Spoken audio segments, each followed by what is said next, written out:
There was a glimmer on the carpet in the ensuite as I entered. A reflection of light from the sun, just starting to make its way through the blinds.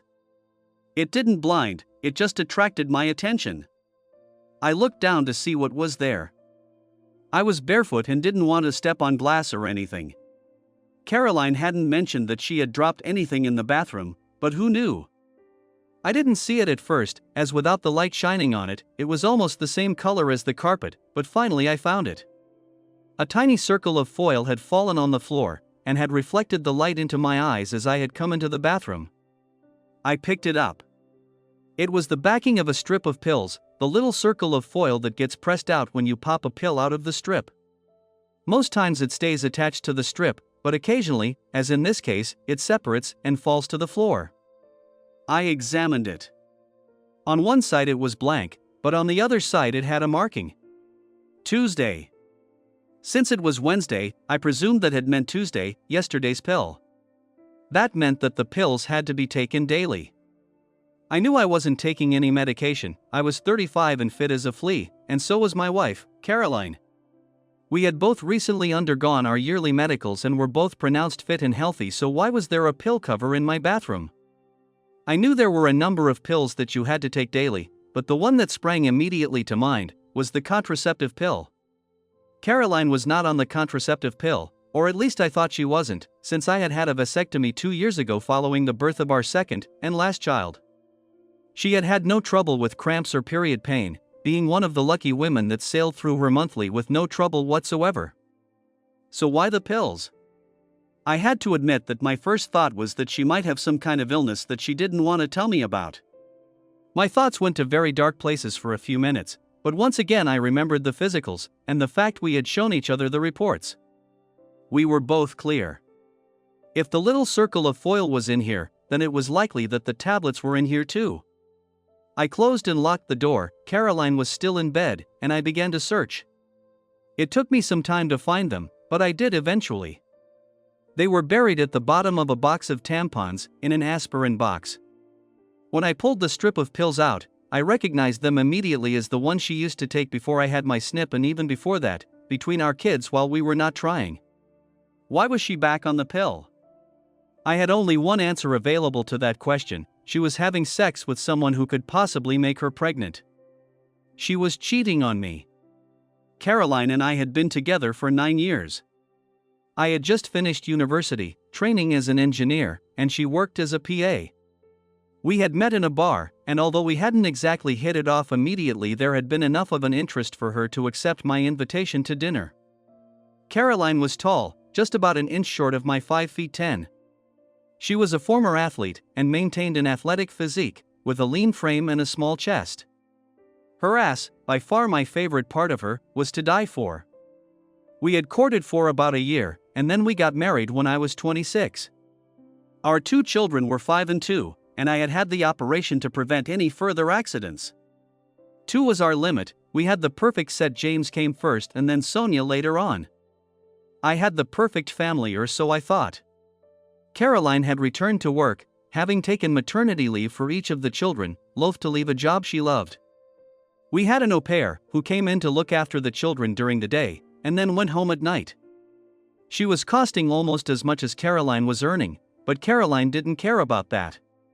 She just wanted to be out of the house and working at the job she loved. I worked with a couple of buddies, having set up an engineering firm between us. We would never be rich, but we were all very comfortable. I tidied the bathroom, put her pills back where I had found them, and decided I needed to think. There was no point in confronting her now. I needed a plan, I needed proof. What would happen after that? I had no idea. Let's get all the facts first and then see where that leads us. I went to work as usual and considered my options. Firstly, I wanted to know who and when. Also, how long? Was it someone at work, heaven forbid the cliché, her boss? Is it the person she has been PAing for since we met? That led me to the next horrible question. Were the kids even mine? All this time, I had not allowed emotion to get involved. I knew it would come, that I would feel the loss, the betrayal, the hurt and anger. First though, I needed to know if it was real. I was working a problem and I didn't yet have enough facts to draw any kinds of conclusion. I hit the internet. First job, I needed some DNA testing kits. Testing the children would be a child's play.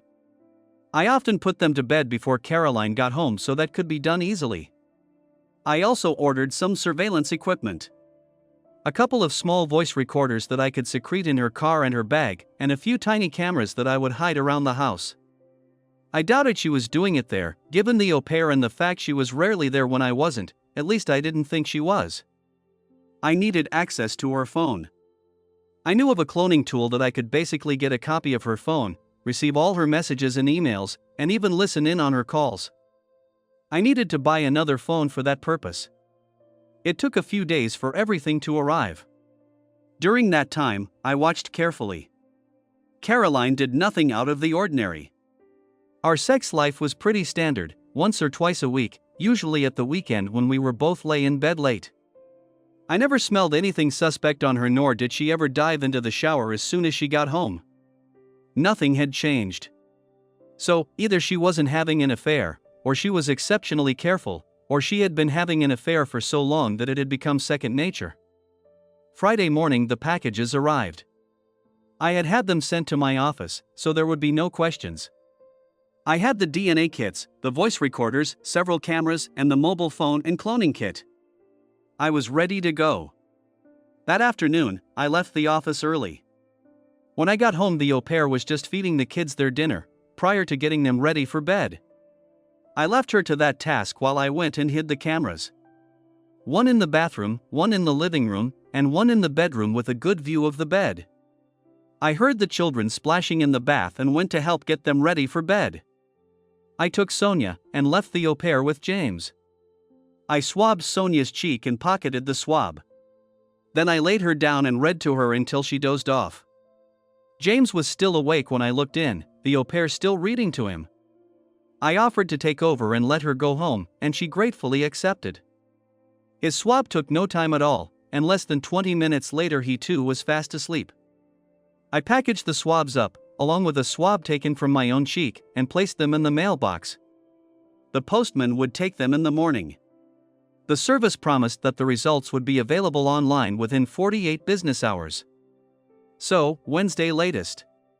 Caroline came home exactly on time, and we went through our usual routine. She told me about her day, and I told her about mine, neither really listening to the other.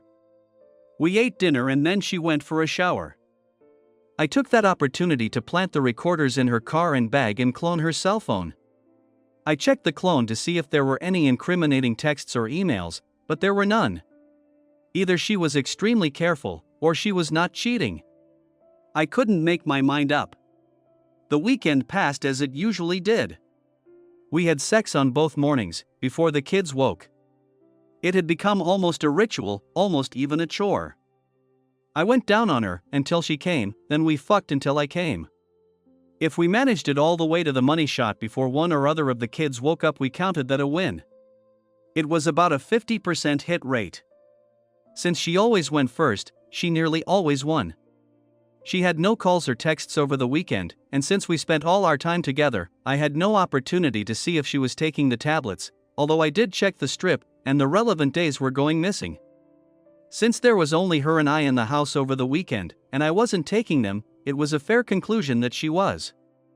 Monday, I told her I would be working from home. She went off to the office, and I took the opportunity to take out the flash drive from all the cameras and check them. The bathroom camera confirmed that she was, indeed, taking the tablets, but the real surprise was on the bedroom camera. On Saturday evening, while I was cooking dinner, she had gone for a shower. I saw her in the bedroom using a phone to text someone. There had been nothing on the phone I cloned, so she must have a second phone. It certainly hadn't been in her bag, so where was it? I watched what she did with it when she finished texting. She went over to the aircon duct and, releasing the catch, opened it, stashing the phone inside. Immediately I went and checked the duct and found that there was no phone there. She must hide it there when she is at home. But take it with her when she leaves. I needed access to that phone. That was the first piece of concrete evidence that she was up to something, although I still didn't know what. Indications were that she was cheating, but it was not certain.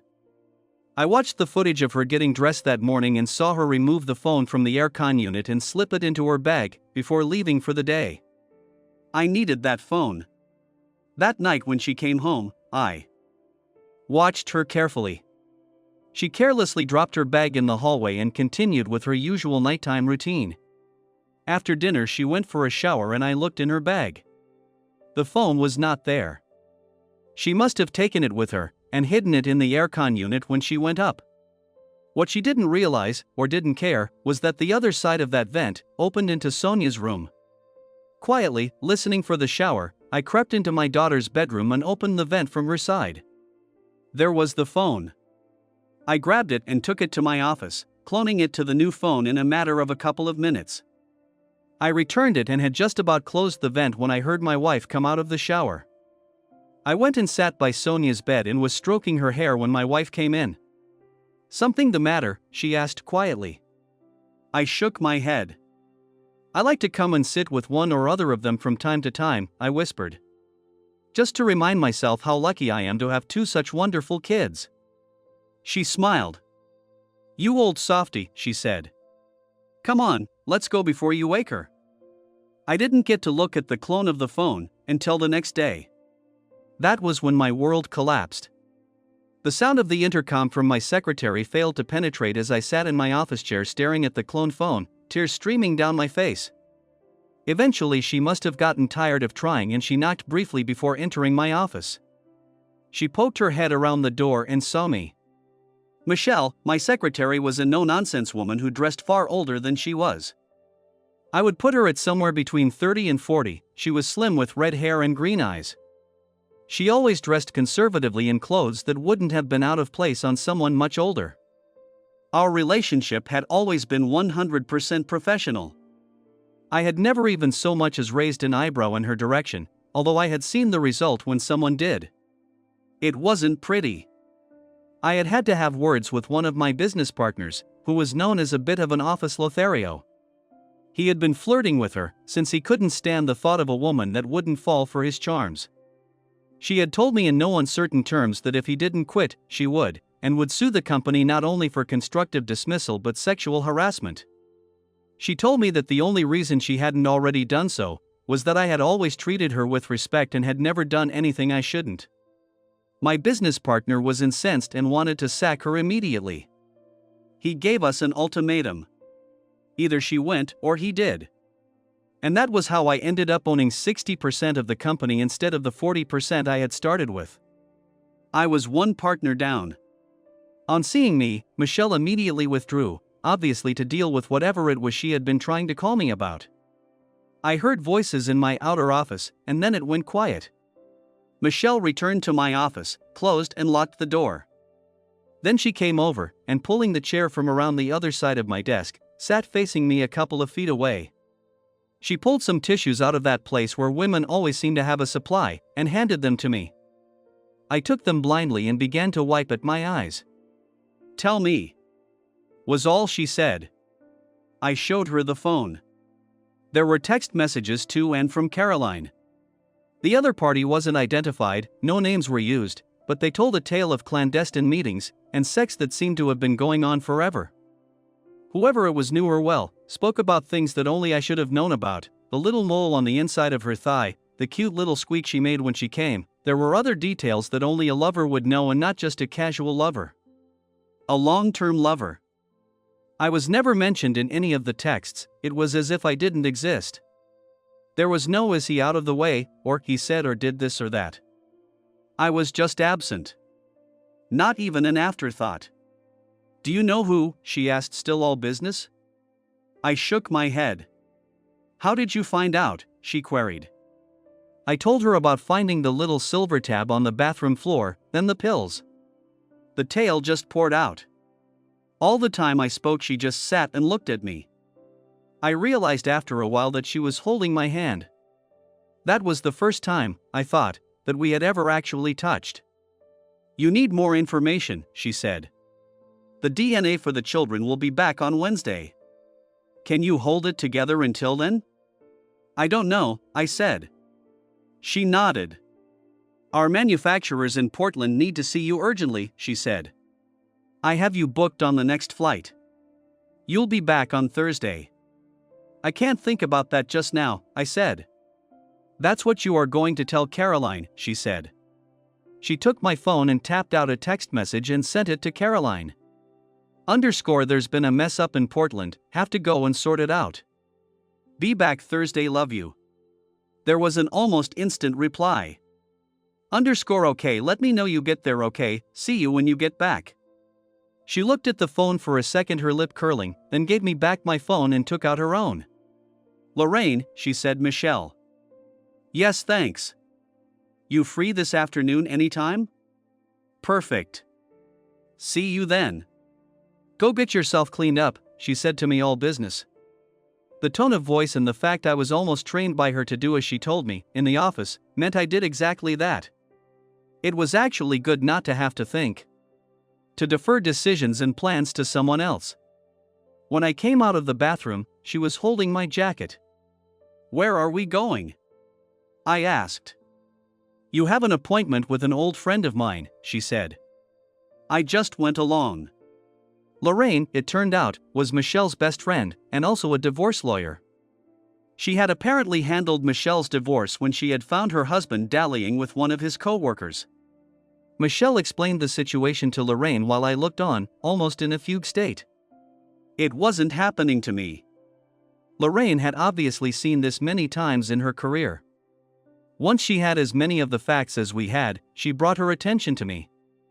Gary, she said. That wasn't me, she was talking to someone else. I felt a sting in my cheek. Michelle had slapped me. I was shocked into wakefulness. I saw shock and amusement in Lorraine's eyes, but it faded quickly when she looked at me. Gary, she asked. I nodded. Have you any idea what you want to do about this? My engineer's brain woke up at that. Plans, that was what it was good for. Kill them both, I said. I had expected shocked exclamations from Michelle at least, but surprisingly she actually grinned. Okay, said Lorraine. I understand that. But sadly, that is not an option. You see, it happens to be against the law. However, we do have some legal options. Shall we run through those? Before I begin, she said. I am just laying out your options. I am not advocating for any, just yet. That may come later. Your first option is to do nothing. She doesn't know you know. From what I understand, you seem to have a perfectly happy life before, and that doesn't have to change. Keep on keeping on, play ignorant. Second, amicable divorce. File for irreconcilable differences, split your company, house, 401k. She earns less than you, so you will probably have to pay support for her for a few years at least, and for the children until they graduate high school. Third, go nuclear. File for adultery. If the kids are not yours, file for false completion of birth certificate. Go after whoever the other party is, sue for alienation of affection. If he is the father, sue to get all the money you spent on the kids back. If it's a co-worker, sue for non-enforcement of fraternization policy. Pretty much every company has one these days. If the other party is married, give their partner all the information about the affair. If they knew, we might have a case against them for something too. If they didn't, then maybe I can represent them in their divorce. Go public, tell everyone, their friends, family, co-workers. If she is a member of any societies or church groups, tell them too. Take her down as hard as you can. We need to protect your assets, sell your share of the company to an offshore trust, remortgage the house, take all the equity you can out of it, take the cash along with the money you got from the company, cash out your 401k and have a blowout in Vegas. My mind was whirring. I saw instantly what she was saying. Option 1 was not an option. I was nobody's willing cuckold. I had been an unwilling, unknowing one for too long. Option 2? Not a chance. I had spent too much time building the business and building us the lifestyle we had. She could forget taking half of everything I had, and then continue to let me support her while she was fucking someone else. Option 3, I said. Nuclear. Lorraine smiled. Okay. I'll start to draw up some paperwork. I would suggest that we start some covert surveillance on your wife and see if we can find out who and when and where. We really need more evidence. Can I keep that phone? You seeing it does you no good. I nodded and handed her the phone. Michelle and I left Lorraine's office, and she took me to a small, family-run hotel. She got me booked in. Go take a shower and get some room service, she said. She had completely taken charge. I'll be back with some things for you later. I acted mechanically. My whole world was falling apart, and I was sat in a hotel room and ordering room service as if I was on a jaunt. It was the only way I could cope with the stress of what was going on. 9 years down the toilet. What really hurt was that I had been totally oblivious to it all. How had I not noticed what she was doing? Who was it? Was it the boss that she had run back to after each child? She had told me that she loved the work and the independence, but was that the real reason, or was it simply that she couldn't be away from her lover for so long? I eyed the minibar speculatively and was just about to succumb when Michelle entered the room. Don't even think about it, she said. I need you thinking, not drowning your sorrows.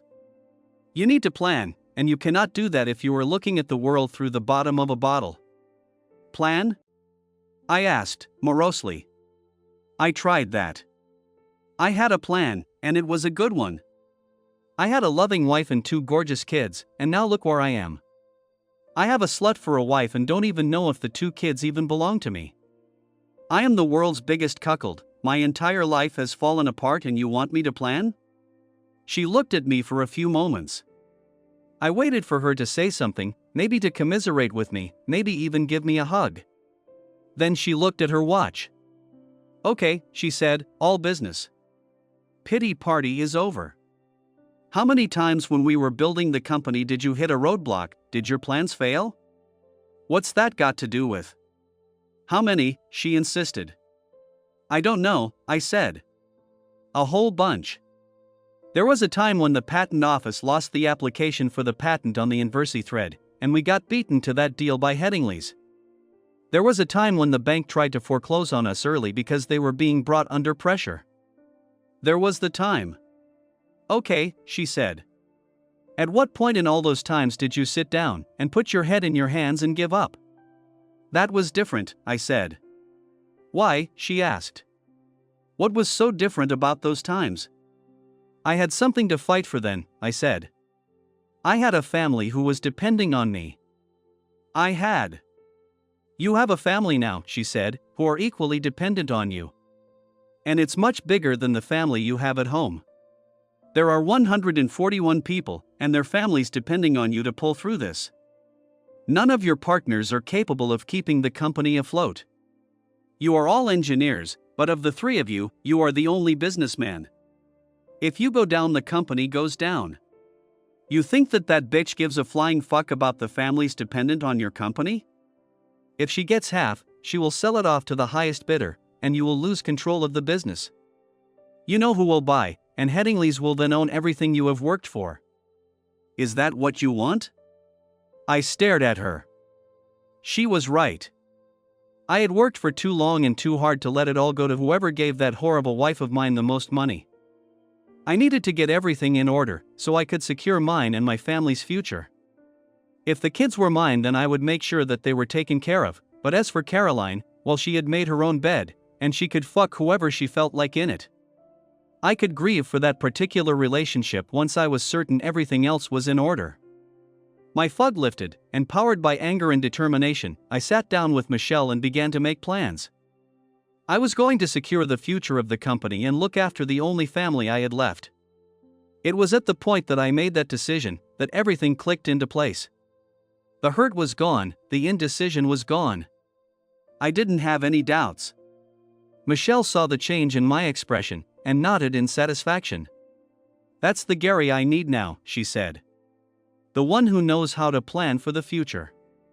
We spent the rest of the evening making plans on how secure the future of the company. Initially, I was for selling my shares in the company to my partners, but Michelle nixed that idea. She was of the opinion that I couldn't trust them to manage the company, nor to leave its management in my hands once they became majority shareholders. they would run it into the ground. I needed to retain control.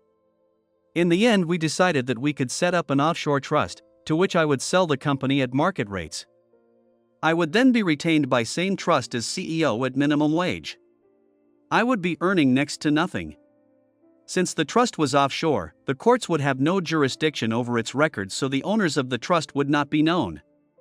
I was now a millionaire, on paper at least, or would be once this was all done. I needed to divest myself of all that capital. I also needed to cash in my 401k and release all the equity in the house. Although we had been together when we bought the house, it was in my sole name since Caroline had not been working at the time we bought it. She had been carrying James, and the mortgage advisor told us it would be easier to get the finance in my sole name since she wasn't earning at that time. I made a list of the things I needed to do, and texted my lawyer, who dealt with the company legal matters, to make an appointment for the next day. After Michelle left, I had a shower and went to bed, not expecting to sleep much. I passed out pretty much as soon as my head hit the pillow, and didn't stir until the alarm on my phone woke me the next day. There was a message on my phone from Caroline. _You didn't let me know you arrived. Is everything okay? _sorry, was planning until late. Then fell asleep. Everything is coming together now, I should be back Thursday. _good. See you then, love you. XXX. I didn't respond to that text. I just couldn't bring myself to even type those words. Michelle knocked on my door at just after 8. I had taken another shower and was just contemplating going out for breakfast. Breakfast, she said, indicating that I should follow her. We went to a diner down the street and sat in a booth, eating pancakes and bacon with maple syrup. Part of me couldn't understand why I was behaving in such a way. It was as if my world hadn't just fallen apart, and my heart ripped out. I rationalized that at some point, when the dust settled, it would all come crashing in on me. I wasn't looking forward to that, but in the meantime, I had work to do. Brian Spencer, Michelle said, naming my lawyer, called and said he has a slot at 10 to see us. We can go to your bank first and cash your 401k and also release the equity in your house before we go there. I see how consolidating my cash is worth doing, I said, but there's still a record of me having it all. Won't the court just order me to pay her half? Only if you still have it. Michelle said with a grin. That's where Vegas comes in. Once you have all that equity, you go and spend a week in Vegas and blow the lot. All before you file for divorce. That way, when you are assessed by the courts, you will be poor. In debt, in fact. The bank will foreclose on your house and your salary will barely be enough for you to live on. That is assuming that the kids are not yours. If they are, then you simply put all your 401k in trust for them, for their college funds. Caroline will not be able to touch it. She will then technically be earning more than you. She may well be able to afford the house herself, and could even end up having her pay you maintenance. When do you get the results of the DNA? The company said the results should be online sometime today, I said, picking up my phone. I checked the email the company sent me, and there was a link which I clicked on. I watched as the page began to load but then put my phone down. I wasn't sure I was ready to see the result yet. May I? Asked Michelle, and I pushed the phone toward her. She picked it up and looked at the screen, scrolling up a couple of times. I watched her face, looking for clues, trying to anticipate what she might say from her expression. She looked up from the phone. The results are not ready yet, she said. The tracking says they should be in the next 12 hours. I let out a breath that I hadn't even known I was holding. Come on, she said, getting up. The bank should be open now. Releasing the equity on the house and cashing in my 401k took a remarkably short time. I closed out all of our savings accounts, including the kids' college funds, and transferred the money into an account I set up in my sole name. The only account I left alone was the joint account that we used on a daily basis. There was less than $10,000 in that account in any case. My lawyer stuck a huge "or" in our plans, but if it's possible to do so in a good way, he did. You're forgetting one thing, he said when we outlined our plan to him. You have a prenup. I do? I asked, surprised. I had no idea. It was a condition of the partnership agreement when you started out, he reminded me.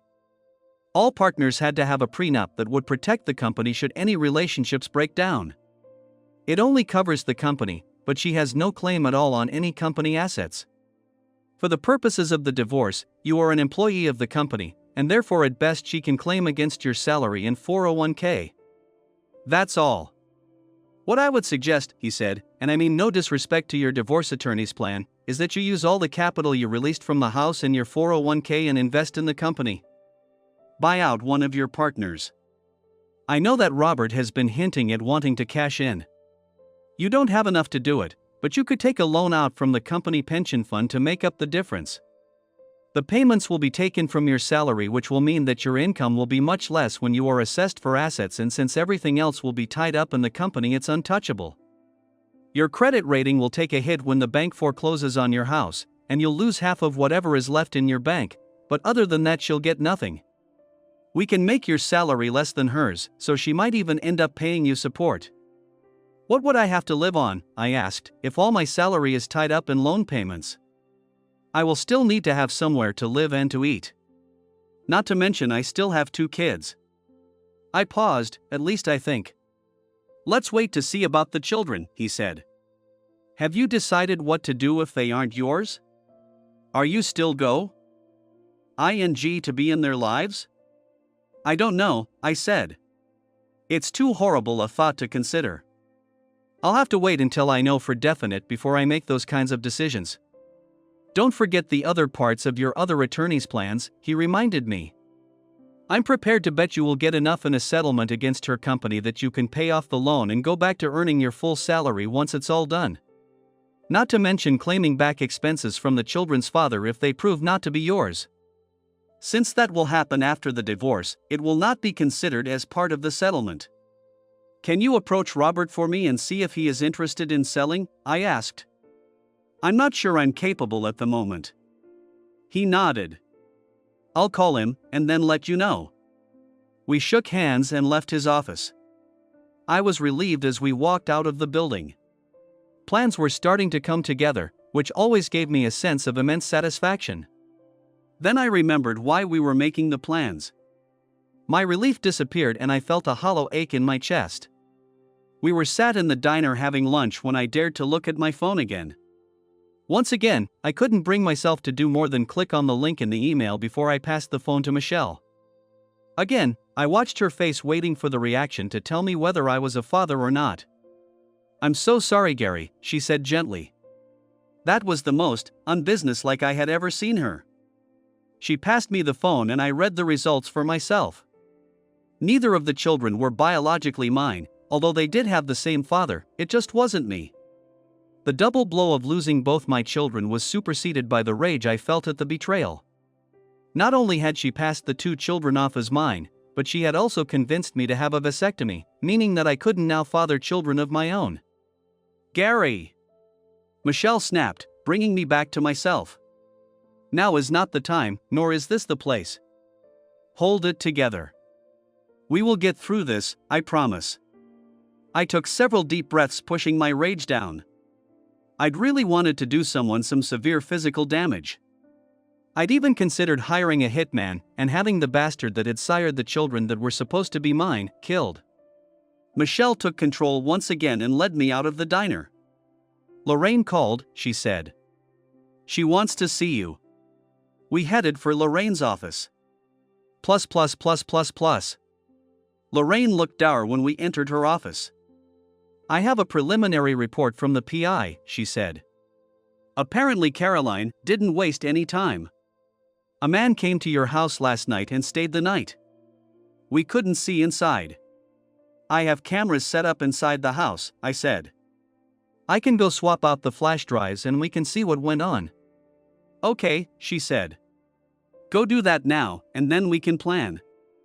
I am guessing the information on those drives will be important. The au pair will be there, I said.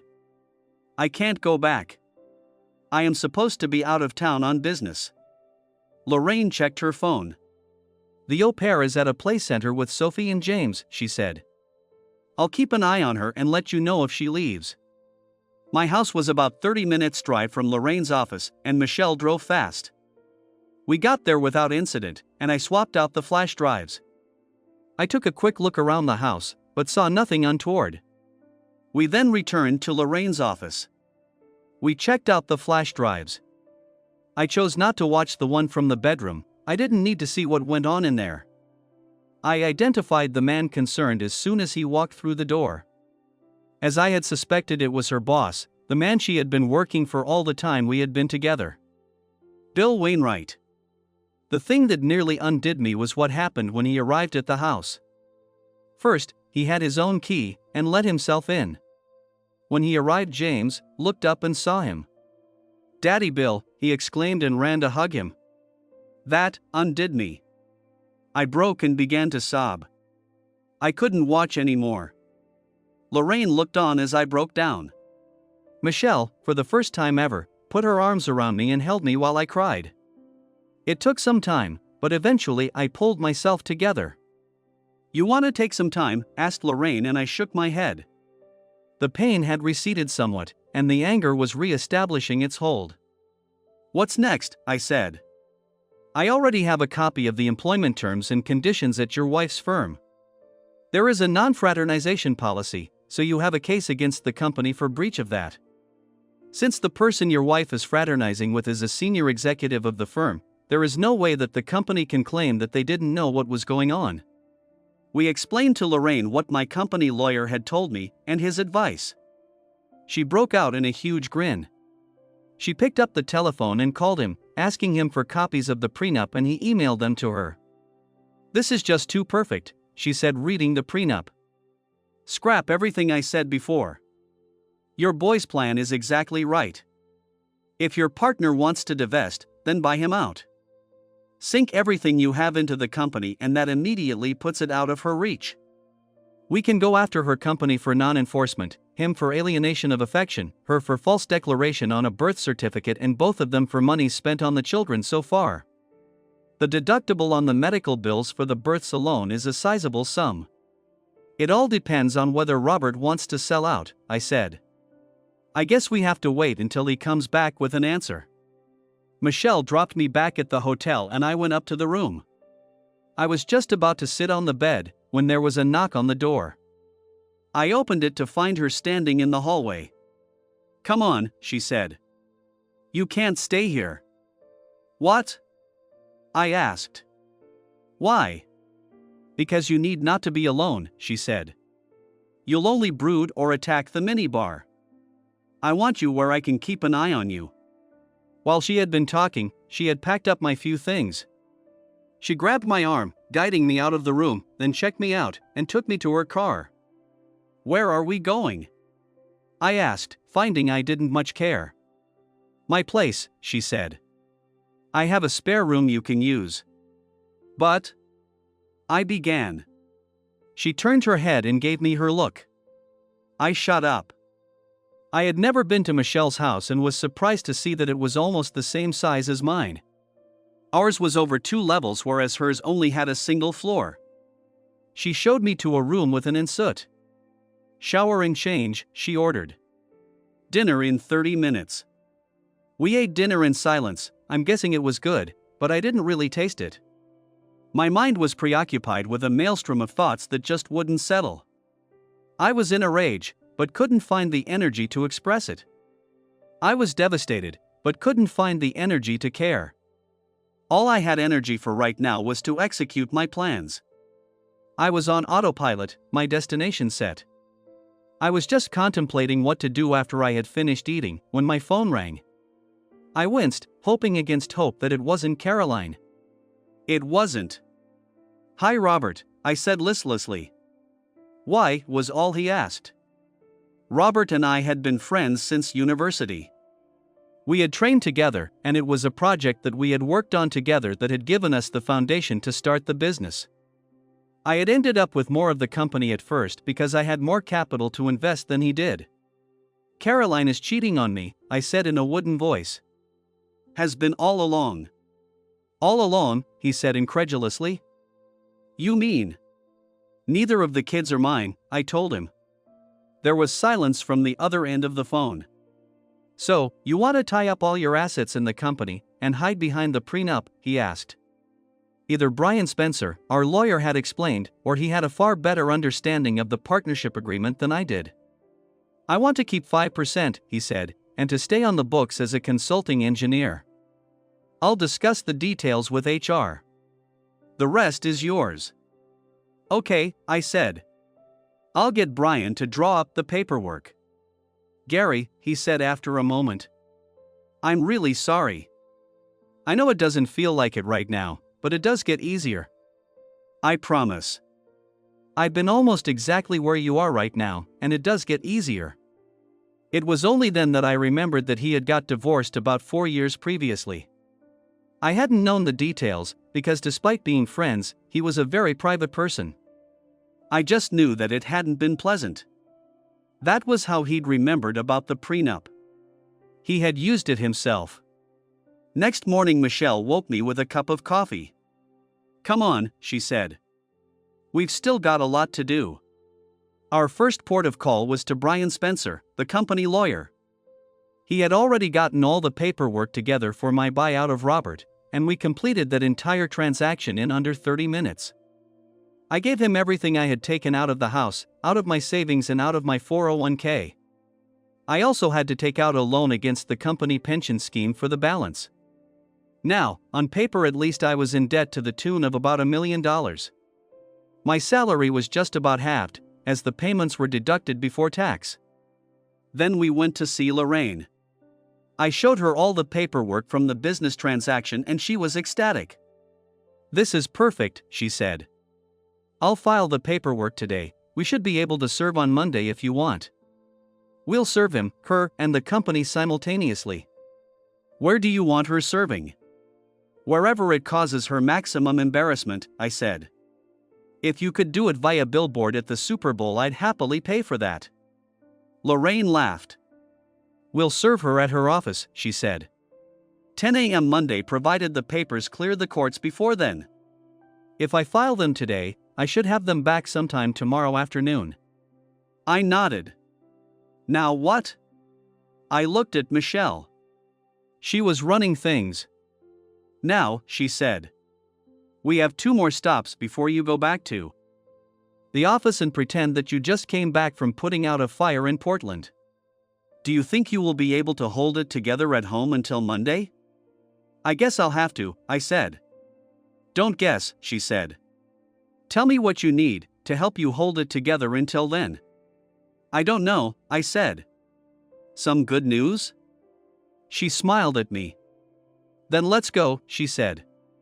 I was surprised when we pulled up outside the medical center where I had all my physicals, and where I had had my procedure that meant that I would now never be a father. What are we doing here? I asked. You wanted some good news, she said. Come on. I followed her into the clinic, and stood back as she went to the reception desk. The receptionist nodded and indicated for us to take a seat. We sat. Less than 2 minutes later, my doctor came out and invited me into a consulting room. I looked at Michelle, who had made no move to follow. Please? I said, and she nodded and accompanied me. Dr. Harrington made no comment about my secretary being involved in my consultation. He knew who she was, and that she was not my wife, since he was both mine and Caroline's doctor. Why I was asking my secretary to come with me was my business, not his. Gary, he said. I understand that you wanted to ask about reversing your vasectomy. My eyes widened. Was that even possible? I looked at Michelle. She had the tiniest of smiles on her face. Yes, is it possible? Certainly, said Dr. Harrington.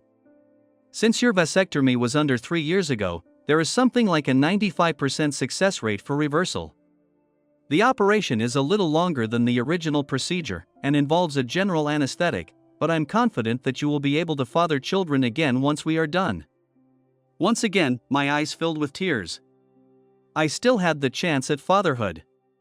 It would mean surgery, but that was a small price to pay if it meant that I could have my own children. I had no idea who I would be having children with, but at least it was possible. I know it's a lot to take in, said the doctor. Here is some information about the surgery and the costs. Sadly, it wouldn't be covered by your insurance. If you want to go ahead, let me know and we can schedule you in for a workup. Thank you, doctor, Michelle said, getting up and taking the information from him. We'll be in touch. I too stood and allowed her to lead me from the clinic and back toward her car. Is that good enough news? She asked, smiling at me softly. On an impulse, I threw my arms around her and held her to me. Thank you, I said, pressing my face into her hair. Then I realized what I had done. I released her instantly and stepped back. I am so sorry, I said. Gary, she said gently. It's okay. We got into her car. One more stop, then back to the office, she said. I had been to Bill Wainwright's house a number of times in the years that Caroline had worked for him. He and his wife Stephanie lived in a nice area just outside the city. It was a gated community. They had hosted some company functions here. Why? I asked. Michelle just got out of the car and walked to the door of the house. I followed. She didn't even have to knock. Stephanie had been informed by the guard who had let us into the community that we were on our way over, and she was standing at the door waiting for us. Gary, she said in greeting. You must be Michelle, his secretary? Was it you that called? It was, and I am, Michelle answered. Come in, said Stephanie. She led us through to a room that looked like an office, just off the entrance hall. I had never been in this room. Judging by the pictures on the desk and the wall, it was Bill's office, but she settled down behind the desk and indicated the chairs opposite. It seemed she thought that this was not a personal call. How can I help you? Asked Stephanie, looking at me. I sat there staring at her, not able to speak. Did you know? I asked finally. Stephanie sighed sadly. No, she said. I suspected, but I never knew. I could never find any proof, nothing I could take to a lawyer, otherwise I would take the fucker for every penny he has. Get in line, growled Michelle. Do you have proof? Stephanie asked and I nodded.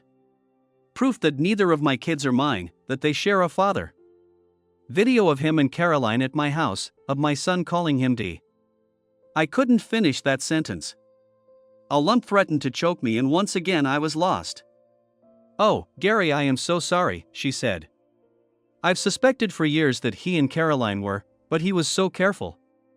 I had him followed, checked his phone, his emails. I even challenged him about it, but he managed to convince me that I was just being paranoid. The PI I used came up empty. I promise you, if I had been certain, had any proof, I would have come to you straight away. But I couldn't destroy what looked like a happy marriage, based on mere suspicion. I needed to be certain, and I never managed to get any evidence. What are you going to do? I wondered if I should be telling my plans to the wife of my enemy. I didn't know that she wouldn't tell him everything the moment he came home. It was probably too late for him to do anything meaningful, but I wanted it to be as big a shock for him as it had been for me. The question is, what are you going to do? I asked. Now you have proof. She smiled a little at that. I understand, she said. And I don't blame you. I wouldn't tell me either. If you have the name of a good divorce lawyer, I would appreciate it. Michelle pulled a card out of her purse and handed it to her. Thank you, she said. Will a week be enough time? I nodded. Perfect, she said. I'll contact. She held up the card. And coordinate with her. She stood. Obviously, our meeting was over. Michelle and I both stood. Stephanie came over and gave me a brief hug, pecking me on the cheek. Once again, I'm so sorry, she said. Look after him, she directed this at Michelle, who had bristled when she had hugged me. He deserves better than what that bitch did to him. We got back to the office and I spent the rest of the day catching up on stuff that I should have been doing while I had been in Portland. At the end of the day, I went home. Michelle, at her usual time, had knocked on my door, poked her head in and told me she was leaving for the evening. She had gone back to being the professional that she had always been. That too caused me a pang of loss. I had thought that I was starting to get a little closer to her, but that must have just been my imagination. I bade her good night, thanking her for all her help. I worked late at the office, I had a lot of catching up to do. What time will you be home? The text from Caroline came in about 8. Probably another hour or two, got some catching up to do after my trip. I'll probably be asleep then, I have an early start in the morning. Love you XXX. Once again I couldn't bring myself to answer that text. I continued to work until almost 11. I really wanted her to be asleep when I got home. The less I had to interact with her, the better I would feel about it. When I arrived home, the house was in darkness. Nothing seemed out of the ordinary. I looked in on Sonia and James. They were both asleep, looking as adorable as they always did. I felt a sob welling up in my chest, and had to go hide in the bathroom. I couldn't let Caroline catch me weeping over children that were not even mine. I had still not decided what to do about the kids. It was unlikely that either of them would remember me if I just walked away from them. I had no responsibility to them, but I loved them both all the same. How could I abandon them, when less than 48 hours ago they were my children, my flesh and blood, and my pride and joy? Now they were just further proof of my slut wife's infidelity. I decided to wait and see what transpired. The decision may be taken out of my hands in any case. I went to bed, doing my utmost not to wake Caroline. It took me an age to fall asleep, and when my alarm woke me the next morning, Caroline was already gone. The au pair was in the kitchen feeding the children when I entered. I looked at her. She must have known. There is no way that she didn't. Was she even now looking at me and laughing at the stupid cuck, who couldn't even satisfy his wife? Was she aware that the children weren't even mine? Did she take the children to say goodnight to Daddy Bill as she had done so often with me? My mind wandered and I had visions of her and Caroline in a sordid threesome with Bill Wainwright as the children cried in the next room. I shook my head angrily.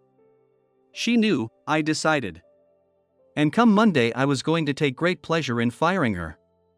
I would make damn sure the little bitch never worked as an au pair again. I'd tell the agency that. Wait, what was I doing?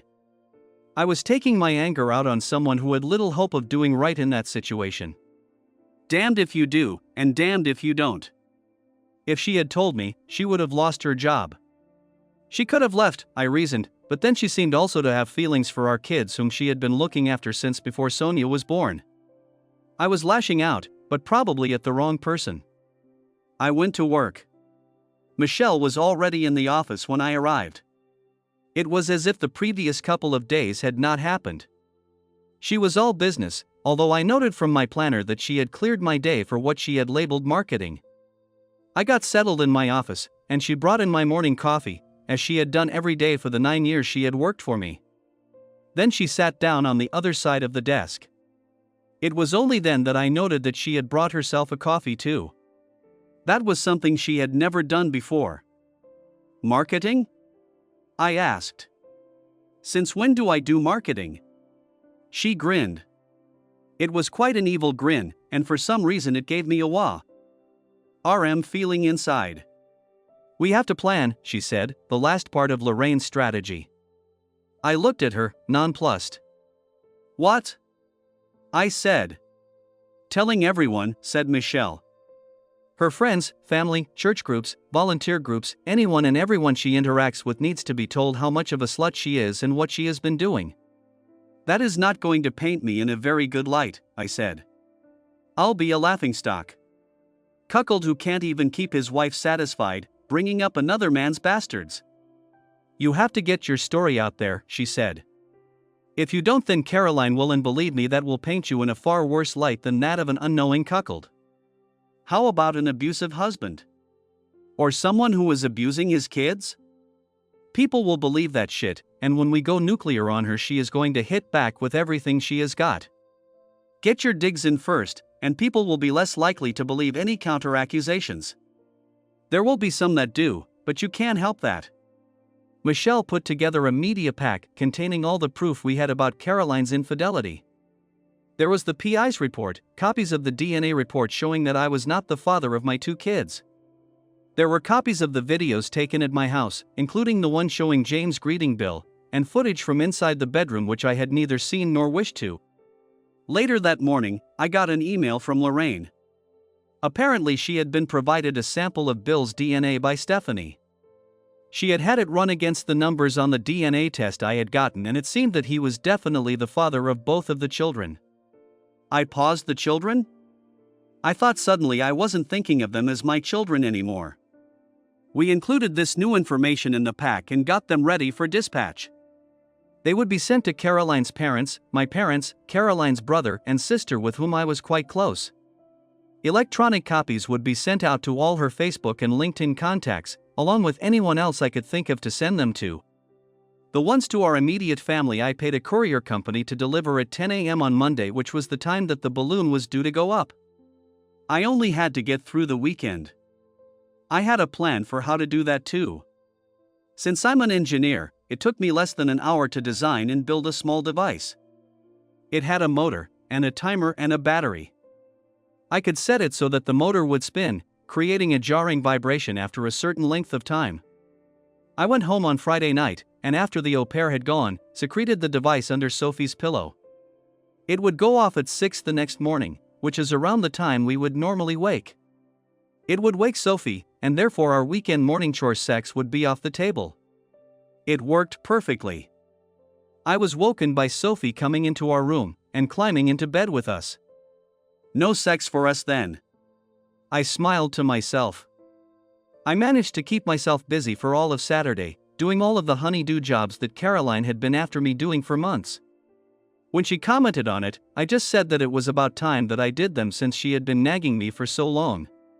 Saturday night, when, unusually, Caroline had tried to instigate sex, I had feigned being asleep when she came out of the bathroom, and Sunday, her daughter once again came into her room, having been startled out of sleep by my device. We decided to take the kids out for the day Sunday, and spent the whole day out at the zoo.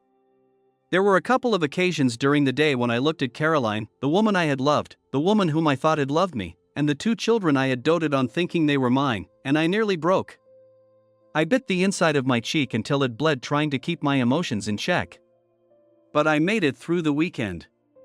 Monday I was excited. I told Caroline I would be working from home. I wanted to speak to the au pair.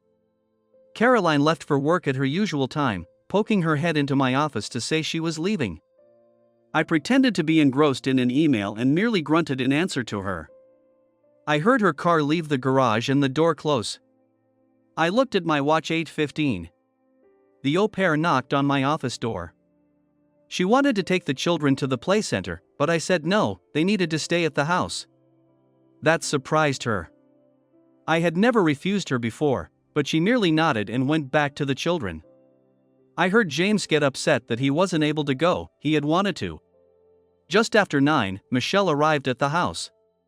I was surprised but let her in. For the first time since I had known her, I made coffee for her. We had a teleconference with Lorraine at 9:30. "Gary," Lorraine said, "this is your last chance to stop. I'm not saying you should, I'm just saying that if you have had second thoughts over the weekend, then now is the time to say." "No," I said. "No second thoughts." "Then I'll see you on the other side," said Lorraine. It was on. I watched my email account, waiting for the confirmation of service emails to come in. At exactly 10 a.m. the first arrived, the second about 3 minutes later, and the third 5 minutes after that. Then my phone rang. It wasn't Caroline as I thought it would be, it was my mother. "Gary," she opened. "Hi Mom," I said. "What's going on?" she asked. "You read the packet I sent?" I asked. "Yes, but..." "Then you know as much as I do," I said. "Caroline has been cheating on me, probably my whole married life, with her boss. The kids are not mine. I'm divorcing the bitch." "Gary, can't you?" "No, Mom. Listen, I have to go, I have other calls coming in." I hung up the phone. It instantly rang again. This time it was Caroline. "Gary," I didn't answer, waiting for her to continue. We need to talk, she continued. Still no answer. I'm coming home. She cut the call. Caroline is on her way, I said to Michelle. I'll get out of your way, she said. I wanted to ask her to stay, but I didn't know how to. I just looked up at her. Call me, she said. When you know what is happening. She left. Caroline arrived home about 20 minutes later. I heard her car pull up onto the drive.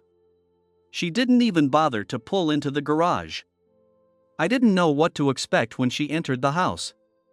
I didn't know if she'd come in all guns blazing, or slink in with her tail between her legs. As it was, she entered my office and sat down opposite where I sat at the desk. Gary, she began. Not interested, I said, cutting her off. But? Not interested, I said. Don't you even want? No, I said. I don't want to hear a fucking word out of your mouth. You lied to me for 9 fucking years. Neither of the kids are mine, yet you convinced me to get a vasectomy while you were still taking the pill so you could carry on fucking Daddy Bill. Her eyes widened at that. So no, Caroline, I continued. I have no interest in what you have to say. My lawyer's card is in the packet you got when you were served. If you have anything you think I need to know, then talk to her. What about the children? She asked. What children? I responded. I don't have any children, and if it were up to you, would never have any. I would ask why you would do that to me, only I really don't want to hear another lie. I really have no interest in your excuses, justifications, or reasons. I just want this whole sorry mess to be over with so I can pick up what's left of my life and move on. I called the au pair into the room. I knew she could hear me since my office door was open, and she was only in the next room. You're fired, I said, effective immediately. Get your shit and fuck off. What? She said. Why? Because you covered for her, I said, pointing at Caroline. You knew she was fucking her boss. I don't know if you knew that the kids were his rather than mine, but you certainly knew what was going on. I have video evidence of you talking to Bill about the kids. Get out. Gary, said Caroline. You can't fire her. I pay her wages. The au pair looked to Caroline, a look of gratitude in her eyes. Well, I said. I have already contacted the agency to tell them that you were complicit in an extramarital affair, and agreed not to take any action against their company if they took you off their books. So if Caroline here wants to keep you on personally, not only is she going to have to pay you, she will have to take care of all the other stuff like your tax, holidays, pension, sickness, not to mention insurance. The au pair's face drained of color. Not only was she losing her job, but she was being kicked off her agency's books. That would make it almost impossible for her to get another au pair job. Agencies talk to each other. Now get out, I said, and she fled. Did you have to do that? Caroline said. She wasn't to. You're talking again, I said. I told you I didn't want to hear it. What I do want is for you to get your stuff, get your kids, and fuck off out of my house. This is my house too, she said. Not according to the paperwork, I said. It's in my sole name. So, until the courts determine otherwise, get the fuck out. She jumped a little when I shouted. James came into the room. Mommy, he said. Sonia fell down. Caroline, a stunned expression on her face, and tears wetting her cheeks, stood and went to see to her daughter. I closed my office door and stayed inside while she got some things together. After a few minutes, she came back in, Sonia in her arms. Are you going to say goodbye to? Don't say it, I said. She is not my daughter, and he is not my son. Take them to Daddy Bill and let him look after his progeny. They are nothing to do with me. Gary, Get out. I heard the front door close, and after a few minutes, her car start. It drove off. I let go of the breath that I had been holding for, it seemed like, forever. I shattered. I didn't hear the door open, and jumped. As a pair of arms surrounded me as I broke down, my head in my hands. I looked up to find Michelle holding me. She pulled me close and held me while I sobbed. It took me a good while to get myself together again. I has just thrown away 9 years. My marriage, my children, my life was gone. I really didn't want to face the world anymore. Michelle once again took charge.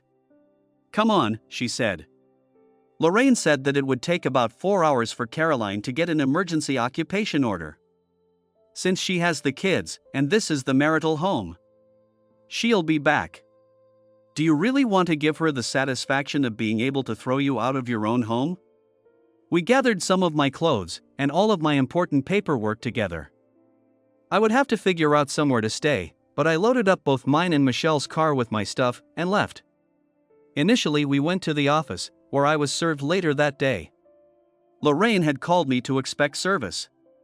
There was not only an occupation order, there was a restraining order, meaning I was not allowed within 100 yards of the house. If I wanted to collect anything, I would have to make an appointment and be accompanied by Caroline's lawyer, at my expense. Without really knowing what was happening, I found that I had moved into Michelle's spare room. All my clothing was in the wardrobe, and all of my paperwork was now neatly filed in cabinets at the office. It had been a week since Caroline had been served. I had spent the time working, and then going back with Michelle to her house to eat, and then sleep. She brought me coffee in the morning, made breakfast, and then we traveled into the office together. Nothing seemed to change between us. She was still all business, and other than the hug when I had broken down at my house the first day, I hadn't so much as smiled at her. Not that I'd had much to smile about in any case. Monday morning, we had an appointment with the lawyers of the company that Caroline and Bill worked for. I wasn't aware of the particulars, but we were apparently suing for an amount that the company could ill afford. They had insurance, but that maxed out $1 million, and we were suing for significantly more than that. Their lawyers were all business. Lorraine, my lawyer, was grinning like a Cheshire cat. "What will it take," asked the lawyer, "to get you to settle on this?" "Immediate and permanent termination, with loss of pension, of the senior party involved," said Lorraine, "also an undertaking to keep Caroline on the payroll for at least 3 years, and $1.5 million. I wasn't really listening as they batted things back and forward between them. Eventually they settled on all of the above, but I would only get about $750,000. That at least would take care of a chunk of the debt I had to the company pension fund. All this to be paid after the divorce is finalized," said Lorraine. They nodded. They understood. Lorraine stayed with us for our next appointment also. This was with Bill Wainwright's lawyers. I left their office $500,000 richer. I now had enough money to pay off the pension fund loan completely, and still have a nice little amount of money in my hand. Or I would have, after the divorce. My last appointment of the day was with Caroline's lawyers. Caroline was in the office with them, but didn't look at me as I entered. Michelle was with me, as was Lorraine. "This accounting on the divorce petition is ridiculous," was the opening gambit from Caroline's lawyer. "Your client is a majority shareholder and CEO of a company that is worth at last estimate somewhere in the region of $20 million. Not to mention the assets in the house, savings, and 401k. I suggest—" "Let me stop you there," said Lorraine, pulling out a sheaf of papers from her briefcase. "The company is out of scope for the divorce, as per the prenuptial agreement signed by all parties. My client recently made a significant further investment in the company, which took up the majority of his savings, all of his 401k, and a loan taken against the house. He also had to take a loan from the company pension fund. One of the partners wished to divest, and it was important that the shares not be allowed to fall into the hands of a competitor who has been attempting to take over the business for some years. Since the loan formed the pension fund means he now has a reduced salary, he is now paid less than your client, and I will be asking the courts for some kind of maintenance agreement to tide him over while he finds his feet." "What about the children?" asked her lawyer. "There is DNA proof that those children are not his," said Lorraine, "that she knowingly falsified birth records to show my client as the father with the intent to defraud. Also, and as a separate matter, we are looking into seeking damages for a serious assault, where she knowingly convinced him to have a surgical sterilization which he agreed to, believing he was the father of the children. The alternative is that your client signed the divorce petition as is, pack her stuff and leave the marital home in his hands.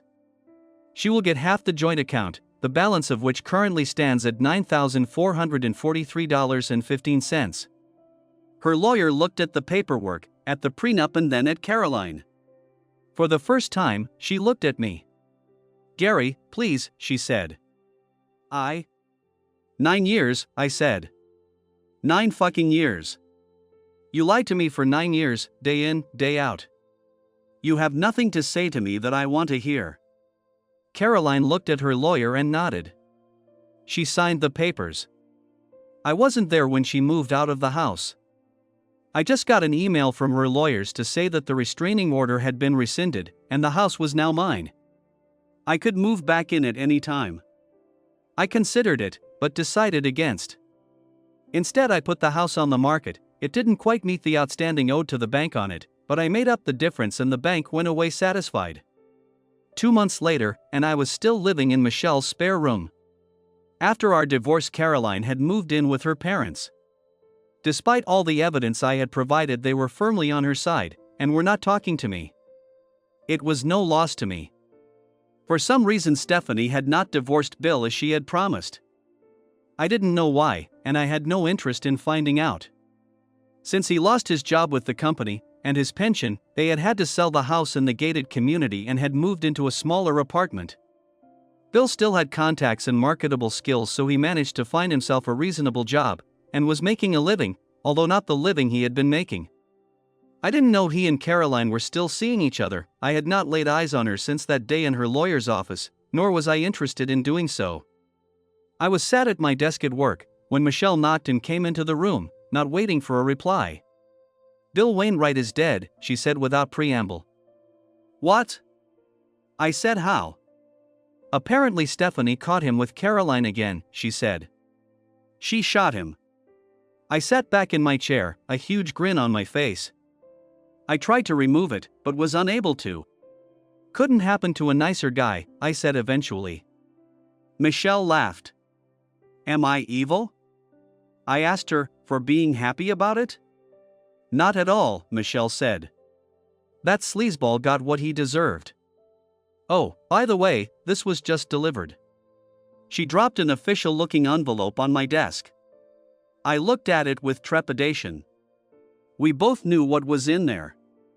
I picked it up and tore it open. "That's it," I said. "I'm finally a free man." "Finally," said Michelle. Then she did the very last thing I would have expected. She kissed me. It was not some peck on the cheek, or even the lips, it was a full-on, tongue-battling, lip-locking, toe-curling kiss. When she finally released me, I slumped back in my chair, breathless, amazed, and as rigid as the mainmast of a T-clipper. She giggled as she looked down, seeing my obvious arousal. "For 9 years," she said, "I've looked after you. You are the most perfect man I have ever met. Not once did you even look at me wrong, check out my legs or my ass, or cop a feel, and I loved you for it. I have waited 9 years for you. And now you are free. I know that you have always respected me, and that is a kind of love too. We make a great team. I know you as well as any wife knows her husband, and if you think about it, you know me in the same way. Give me a chance to show you that not all women are lying, cheating, conniving bitches. Please?" I was stunned. I thought back to all the time I had spent with her, before I knew about the cheating. I thought about how I'd felt about her. I defended her vehemently against my business partner, to the extent he was kicked out of the business. I realized then that I'd had, and still had, real feelings for Michelle. I guessed it was impossible to work that closely with someone for so long and not develop something. While I was with Caroline, there was never a need to examine those feelings, to quantify them. But there was definitely a need now. "Say something," she said. There was a look of worry on her face. That was the first time I had ever seen her uncertain. "How many?" I asked. She looked puzzled. "How many what?" she asked. "Children," I said. "How many children should we have?"